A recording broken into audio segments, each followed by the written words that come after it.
Hi guys, I'm Danielle. Really sorry that I can't be there with you, but I'm really glad that I can continue this for you guys because I know how important it is and I really value it. Anyways, I just want to introduce myself to those of you who are new. I'm Danielle Mine and originally from Maryland, but I'm now in California, which is why you're watching me on a video instead of me coming and being with you guys. So I'm a registered dietitian. I did my clinical internship at University of Maryland Medical Center right downtown, and I'm now working at a hospital in Los Angeles, California. So I just want to share with you guys some basics in nutrition that you can apply to your daily life and bring your health back.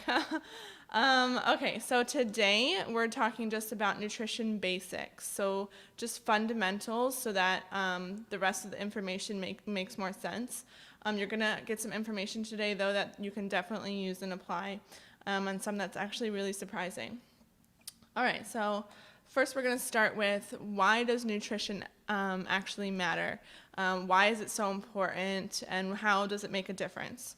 So number one, it's providing fuel for your body to meet the demands that you make on your body.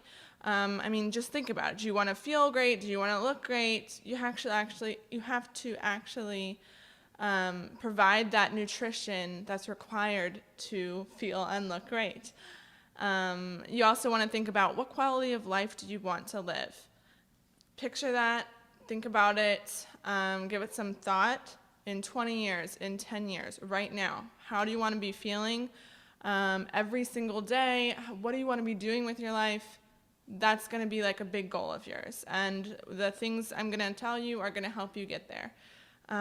Lastly, keep in mind, just because some people may look good on the outside, it doesn't mean that they do on the inside. So I know actually some people that are like a size 2, and they look great, but I've seen what they eat, and it's not going to be able to last that long.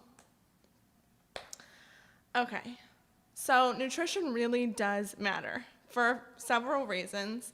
But first, I just want to talk about how God gave us this responsibility and gift of our bodies. So our bodies are actually a responsibility and a gift from God, from my perspective.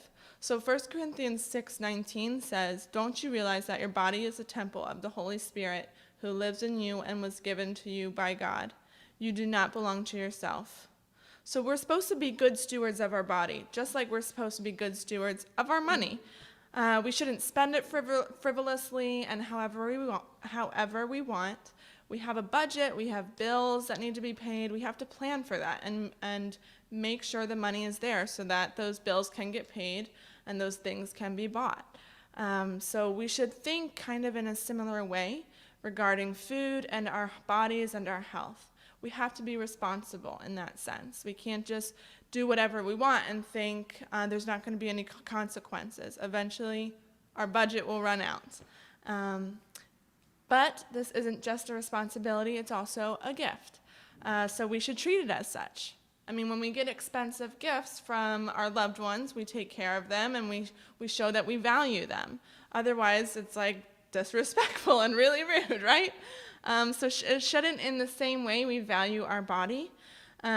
We all need to realize that we're worth it. Our health is worth it. Taking care of ourselves is really worth it. On a serious note, I just encourage you guys to really just ask God seriously what he thinks of you. What does he say about you? And ask him, am I worth it? And you know what? He's going to answer. And the answer will be really good and very motivating. God has a plan for each of us, and we want to make sure we're around to carry out that plan and see what it has for us. I mean, we can't really do much of what he has planned if we're sick in bed, if we're dealing with chronic diseases at the age of 50, like most of America. So this I want to encourage you guys to have be your true motivation. I mean, some people have motivators like Just simple things like a 5-pound weight loss, a 20-pound weight loss, or I want to look good in my dress. But a real long-lasting motivator is I'm worth it. My health is worth it for my family, for me, for whatever, God knows I'm worth it. God says I'm worth it. So that's a long-lasting motivator. All right, now down to the nitty-gritty. We're going to talk about 3 things today, the 3 basic food groups: carbohydrates, fat, and protein. 3 types of food, no more. Okay, so carbohydrates. All carbohydrates have one thing in common: glucose, no matter what the type of carbohydrate. So this glucose is used as a source of energy, which is basically fuel for our bodies. That's the point of glucose. That's the point of carbohydrates. So think of some carbohydrates on the tops of your heads. Go around and shout some out. So there's actually 2 types of carbohydrates: simple and complex. Simple carbs have a couple sugar molecules linked together. And then complex carbohydrates have several. So simple carbohydrates are usually processed foods, refined foods, so those are, you think of like bad foods. But then there's also, good foods, natural foods that are in this category. Fruit, dairy, all types, whether it's 2%, 1%, fat-free or whole, any of it, it's all simple carbs. And then let's see, and candy. I mean, you guys can continue naming some. Okay, and then there's complex carbs, and those include more starchy foods. So beans, starchy vegetables. Can you guys think of any starchy vegetables? Okay, so starchy vegetables like peas. I bet one of you is going to say corn, and it's not a starchy vegetable. It's actually a grain. Yeah, it's not part of your vegetables on your plate. So if you're just having like corn, rice, and a meat, you can't say you have a vegetable on the plate. Okay, so first thing you guys have learned today, right? All right, so other grains are part of the complex carbs, like bread, cereal. It doesn't matter if it's whole grain bread, white bread, it's all complex carbs. The whole point of it is to break down into glucose and use it as fuel in your body. So the difference between complex and simple: complex has more chains of glucose. It has longer lasting energy. Simple carbs, a couple glucose molecules. It's short acting, quick acting energy. Comes and goes real fast. Okay, so the problem with carbohydrates is that too many will turn into fat. So too many carbs equals fat storage in our bodies.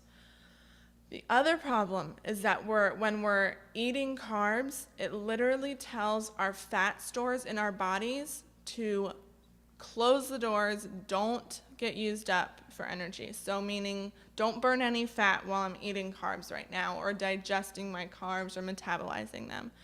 Because there's a hormone called insulin that gets released when we eat carbs. It literally goes and closes the doors of the cells and says, stay in there right now, you cannot come out. So that means when we're trying to lose weight, when we're trying to lose fat, you have to think about your carbohydrate intake. All right, let's move on to the second food group, and that is protein. Protein's more simple. There's not different types. There's one type of proteins. And let's talk about the role that protein has in our body. So it does a few things. It builds, maintains, and repletes muscle and other tissues. So your organs, everything, the little things in your blood, your red blood cells, it is a part of all of those things in your body. So it has other roles. It's part of enzymes and antibodies in your body. It gets used for lots of little things like that, and then the big things like muscles. All right, so we get protein from mainly meat, chicken, eggs, fish, and even dairy. So cheese and milk, we even get it from that. And then we get some protein from vegetables, beans, soy, grains, and nuts. We get some. It's not the same as the protein we get from meat and eggs and fish and dairy. So same as with carbohydrates, if we eat too much protein, it will get stored as fat. It's also used as an energy source when we're starving. Not so much if you skip a meal, it won't be used.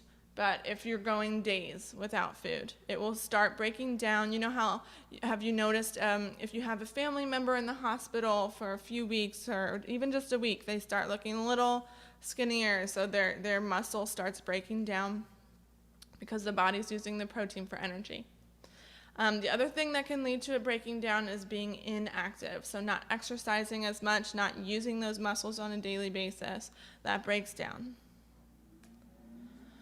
Okay, so last food group we're going to talk about is fat. And this is a very important one because look at all the roles it has in our bodies. It has a lot of jobs to do. It's responsible for many things that the other two food groups cannot do. All right, so first it's an energy source, just like the other two food groups. It's broken down and used as fuel in the body. But it also does some other really important things. It carries vitamins, some specific vitamins, to the place that they belong. It helps them get absorbed, and then it helps get them to the right cells. Vitamin A, E, D, and K. So you hear a lot about, like on Dr. Oz and just regular TV about vitamin D being so important. So fat is required for vitamin D to get absorbed and then used. If you just take, for instance, a vitamin D supplement and you don't have enough fat in your body, or in your diet, then it'll be difficult for it to be absorbed and used.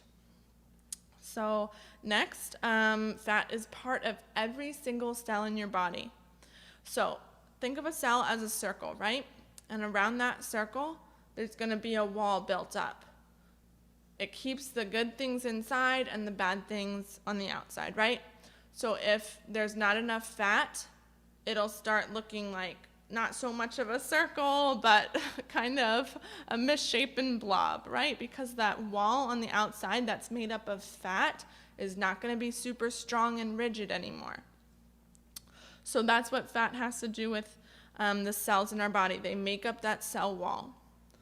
Next, they protect every organ in our body. Every organ in our body is surrounded by some fat insulation. Just think of like the insulation in your walls in your house. It's just like that. It's required. It's necessary.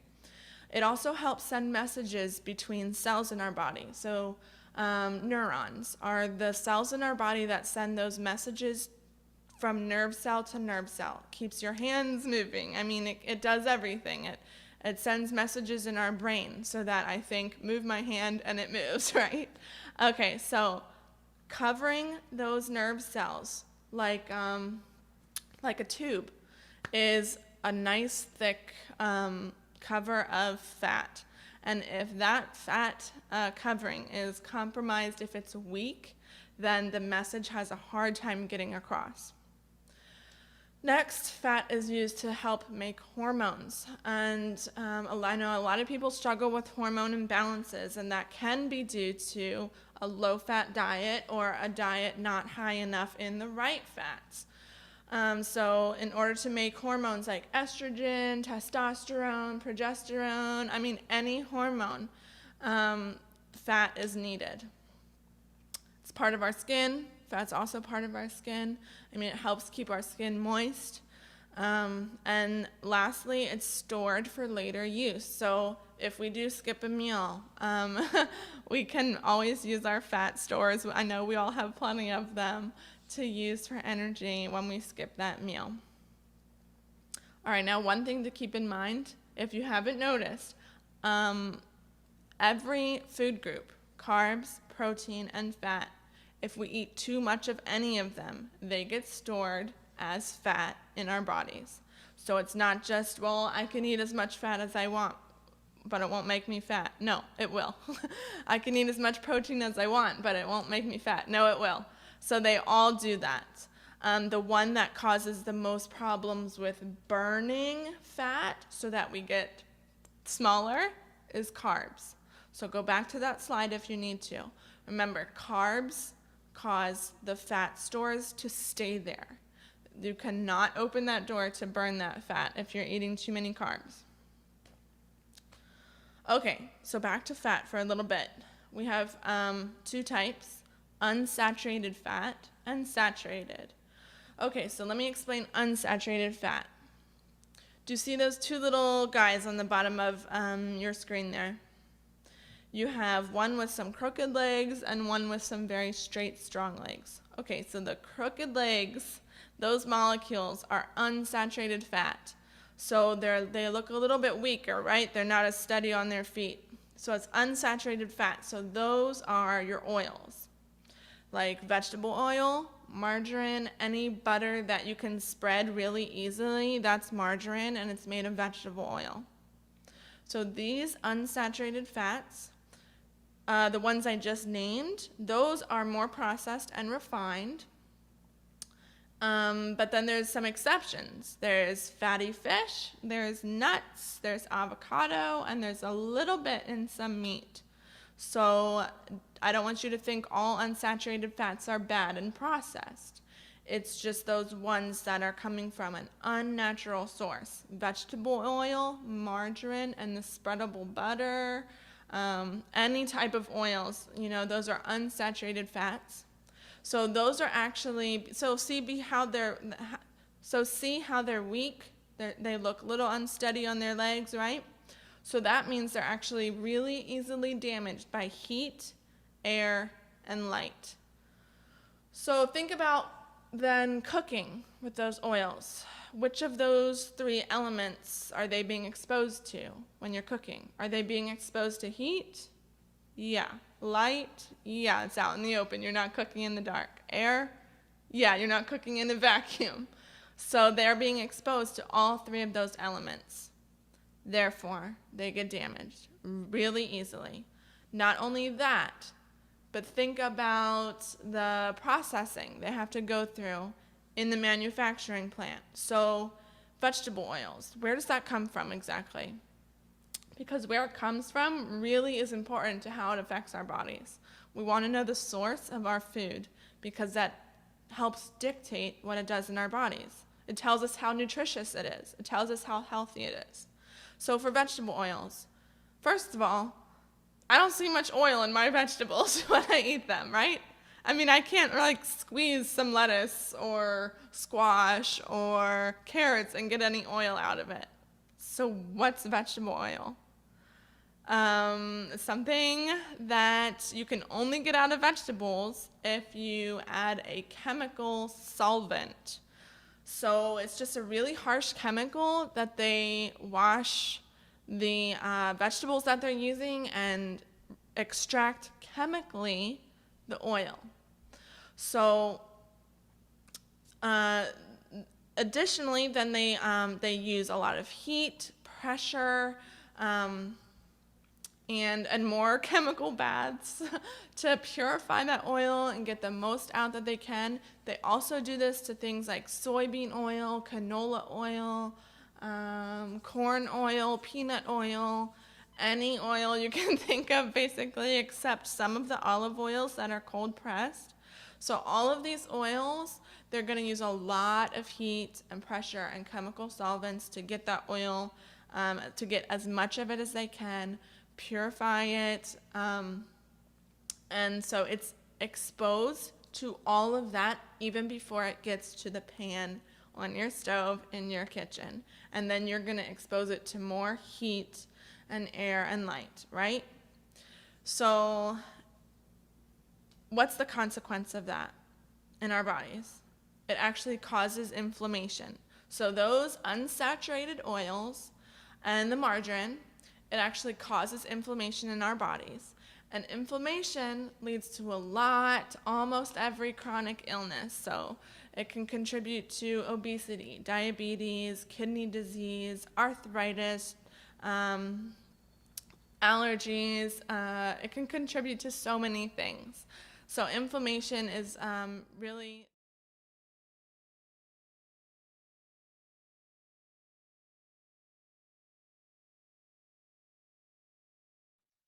Okay, so as I said, the biggest contributor to chronic illness in most Americans is inflammation, which leads to heart disease. That's one of the biggest, but also diabetes and kidney disease, arthritis, so many other problems that you either have or you know someone that has it. I definitely do, and so many of my patients have at least one of those things I just named. So if we can get to the root cause, which is inflammation, if you can avoid that or reverse that, that will help with all those bigger problems. And so like we talked about, those big contributors to inflammation are those damaged, refined, unsaturated fatty oils. So those vegetable oils, margarine, just to recap. And I just want to clarify that you see that exception at the bottom where it says fatty fish, nuts, avocado, and some unsaturated fats in meat. Those are obviously whole food sources. It comes in the whole food. It's not extracted and separated and refined. So these are good sources of unsaturated fats. Okay, so moving on to saturated fats. All right, so you see that that little guy with the strong legs that are really stable, right? So you think that he's pretty solid. So that's saturated. So that would be butter, eggs, and any meat, basically, mostly has saturated fat, a little bit of the unsaturated. So these foods are actually obviously natural. They didn't come from a factory. They weren't manufactured and refined and processed. They're just naturally found. I mean, we get butter and eggs and meat from animals, right? It's just natural. So these, because they're solid and strong, they're not easily damaged. So they're not inflammatory. They're anti-inflammatory. So not only do they prevent inflammation, but they help reverse it. I know this is probably really surprising. This is not something we hear all the time. We usually hear that the main cause of heart disease and other chronic illnesses are because we eat too much fat in our diet. Butter's bad, eggs and meat, they're all bad. They're fattening, so it will cause heart disease. So won't you be happy to hear that this isn't true? There's actually lots and lots of studies to say that this is not true, but doctors are really slow to agree to that for some reason. Many of which I could go into, but that'll take forever, so let's not. But think back to, I don't know, how your grandmothers grew up. Before the 30s, before the 40s, back in those days, people didn't have vegetable oil, right? They didn't have corn oil. What did they cook with? They cooked with butter and lard. They ate a lot of eggs. I mean, everyone had chickens, right? So that they didn't know what those oils were. They didn't have margarine and like country crock. They didn't have that. And guess what? No one ever had a heart attack. That didn't exist. People didn't have those problems. People didn't have kidney disease or diabetes, but they definitely didn't have heart attacks. So we'll talk a little bit more about that right after this last slide. But we'll come right back to that. So basically, saturated fats are anti-inflammatory. Now, the last note I want to say about that is there is a difference between grass-fed and grain-fed animals. So grass-fed animals will produce a higher quality saturated fat versus grain-fed. Grass-fed is a more natural diet. That's how animals were meant to eat. Grain-fed just makes the industry more money because the animals get fatter quicker, right? So they produce a more inflammatory product. They produce more inflammatory meat, basically. So I'm just letting you know that so that you're aware. So that if you see meat or cheese, for instance, that says grass-fed, I want you to know that there's actually more valuable. It's higher quality, so the reason it costs more is because basically every bite you're getting more nutrition. So something to keep in mind if that's an option for some of you. Okay, so last slide, fat busting myths. We actually need a lot more fat than we think. Think about that whole list of the jobs that fat has in our bodies. It was a long list, right? Much longer than carbs and protein. Carbs has one job, to provide fuel. Protein has a couple jobs. Provide fuel when we're starving, keep our muscles there, and make all those little things in our bodies, the antibodies, the enzymes, right? But fat has a really long list. So we need a lot more than most doctors and media tells us we need, right? So all this stuff that you see in marketing and in your grocery store, low fat, fat-free, reduced fat, that makes our fat intake really low, much lower than our body really needs. And that can actually lead to sugar cravings.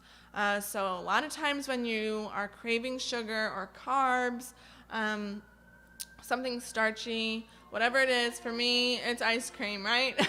But for some of you, it might be chips or pizza, you never know. But so a lot of times when you're craving that, it could mean that your diet is too low in fat. So you want to try and reevaluate. Think, was I limiting my fat? Are all my dairy products reduced fat, fat-free? Is my milk 1% instead of whole milk? So 1% is lower in fat. So maybe whole milk would be a better option. Next, weight loss requires you to eat fat. So if you're not eating enough fat, how are you going to be full? What are you going to fill up on? Vegetables? Probably not. Probably carbs. Probably starchy foods. I mean, if you're cutting down your butter and you're buying everything low fat, you're probably going to put a little bit more rice on your plate because you're still going to be hungry. You're going to have more potatoes. You're going to have more bread because you're going to be hungry. So that means that you won't be burning fat, though.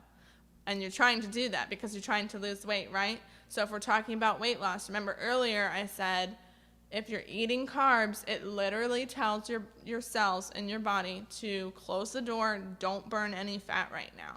So you're fighting an uphill battle, basically, by doing a low-fat diet and trying to lose weight. So the answer obviously is, if you haven't figured that out, if you're trying to lose weight, it's best to just focus on your carbs. Find the foods on your plate at every meal that are carbs. Take the usual amount it would be and just cut it in half. So if you're usually eating a whole potato, eat half the potato. Save the other one for the next day. And then you think, okay, well, I'm going to be hungry. How am I going to do that? I'll last like an hour, and then I'll be back in the fridge looking for a snack, right? No. Add extra butter to that potato. Add extra butter to the vegetables on your plate. Increase the vegetables, add butter, cut down on the potato, add more butter. The butter will help make you feel satisfied and fill you up and keep the food in there a little bit longer. That's what it does. So think about your breakfast. If you're trying to lose weight, you're thinking, okay, I need more fat, I need less carbs. I usually eat cereal and milk. What two food groups are cereal and milk? Carbs, that's it. Carbs and carbs. Cereal is carbs, milk is carbs. So what about eggs and bacon? I mean, who doesn't like eggs and bacon? Or eggs and sausage, whatever you prefer. So eggs and the sausage, whatever meat, is going to be protein and fat. You can add a piece of toast if you want, so that you have some of that quicker energy. Especially if you're not used to having lower carbs. It can be hard to get used to at first, but it has longer lasting effects. So, look at your lunch. If you have a sandwich for lunch, usually, you have 2 pieces of bread, that's 2 carbs. Where's the fat? Let's see, if you have a chicken sandwich or turkey and cheese sandwich. That's mainly protein, a little bit of fat. So you could just do half the sandwich, so 1 carb because 1 piece of bread. And then you could add something with fat in it, like avocado. You could have a side of like celery and peanut butter. You could have cheese stick. You name it. Just think of the options that don't fall into that carbohydrate category. So review, if you need to, the carbohydrate slide and those list of carbohydrates. You want to cut down on that and increase the fat. All right, so next I have heart health requires saturated fat. So remember, saturated fat was that solid, strong fat, butter, eggs, meat. And again, like I mentioned before, so this is a little surprising. Heart health requires more fat and fat from butter and eggs. So let me just tell you a little bit about this because I know it's going to raise a lot of questions, and I want to get those answered for you. So the way that this works, like I said, the key is inflammation. Inflammation is the root cause of heart disease and other major chronic diseases, right? Now, most people think that cholesterol is the cause. So let me back up a little. Let's talk about inflammation and then cholesterol. So when we have inflammation in our arteries, this is what happens. We have our artery like this, and then when it's inflamed, it gets irritated and so swells, and then it gets smaller, right? So your arteries start getting smaller, and it gets more difficult for the blood and everything to go through. Okay, so what happens then is that cholesterol comes along, and it sees because your arteries are swollen and irritated, the walls of the arteries become very fragile. So think of it like you cut yourself, and it starts getting swollen and red, and it's more fragile. I mean, if you hit it again on like a door by accident, and you had just like cut it earlier, it's gonna hurt more than if you had hit a part of yourself that didn't have a big cut on it, right? So it's more fragile, it's weak, it's vulnerable. So the cholesterol's job is to act as a band-aid and make sure that wall doesn't burst open, because that would be a big problem, right? So the cholesterol just goes and patches up along the sides of the artery, the parts that are most vulnerable and most weak. And that's its job. It's meant to do that. If it didn't do that, again, big problem. You would have a ruptured artery, and that would be serious. So if you're trying to solve heart disease, you can't reduce cholesterol because the inflammation will still be there. So if you just have inflamed veins without the cholesterol, that's a problem too. So what do? Take care of the inflammation so that the cholesterol doesn't have to go there in the first place. So if you take care of the inflammation, the cholesterol gets reduced naturally as a natural side effect. It's not needed. So if your cholesterol is raised, you check your labs recently and your cholesterol is high, that is a sign that there's a lot of inflammation. So you don't want to start reducing your fat intake or your cholesterol intake. You want to do quite the opposite. Increase your saturated fat, your butter, eggs, meat. Decrease the things that cause inflammation, carbohydrates, and unsaturated, processed, refined oils, okay? Hope that makes sense. But for those of you who have taken the class before, I'm sure that you would be able to answer some questions and clarify. Otherwise, you can write down your questions and send them in, and I'll answer them. And then just to clarify here, I have this last bullet point that saturated fat does not increase cholesterol. And this is actually a point that the new nutrition guidelines nationwide recognize, that if you eat fat or cholesterol, it doesn't make your cholesterol in your body go up. So again, just refer to the slides earlier. The only thing that makes your cholesterol go up is inflammation. Only thing that makes your inflammation go up, carbs and unsaturated fats. All right, guys, so that's the end of the first class. We talked about the 3 food groups, and then we got into inflammation and heart disease or other chronic diseases.